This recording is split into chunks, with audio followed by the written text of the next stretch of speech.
Assalamualaikum warahmatullahi wabarakatuh. Saya Muhammad Ali bin Muhammad Dun daripada Universiti Teknologi Mara, kampus Pasir Gudang, Johor. Ingin membentangkan abstrak kajian bertajuk penggunaan aplikasi chatbot dalam merungkai persoalan haji dan umrah suatu analisis kandungan. Seperti mana yang telah dimaklumi oleh semua, bahawa perkembangan kecerdasan buatan telah memberi impak signifikan dalam pelbagai sektor termasuk bidang keagamaan. Dalam konteks ibadah haji dan umrah, hukum hakam yang kompleks seringkali menimbulkan persoalan dalam kalangan jemaah, terutama ketika berada di tanah suci. Biasanya persoalan tersebut diajukan kepada guru pembimbing ibadah haji tanah suci atau melalui aplikasi e-type yang dibangunkan oleh tabung haji.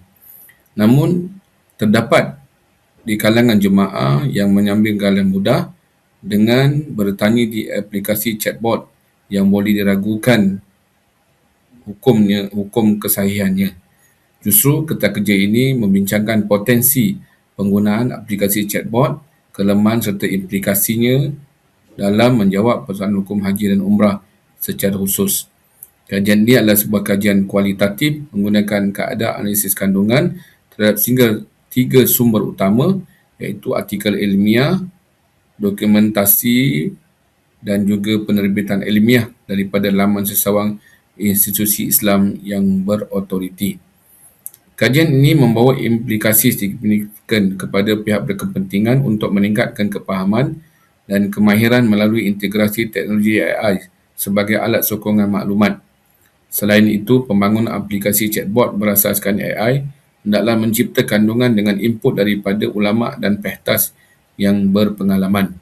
Para jemaah haji juga perlu diterapkan kesedaran bahawa chatbot dan AI wajar berfungsi sebagai instrumen sokongan awal dan bukannya penyelesai kepada persoalan hukum hakam haji dan umrah. Pendekatan bersepadu ini bagi memastikan persoalan hukum dapat dijawab dengan betul sehingga pelaksanaan ibadah haji juga dapat dilaksanakan dengan sempurna.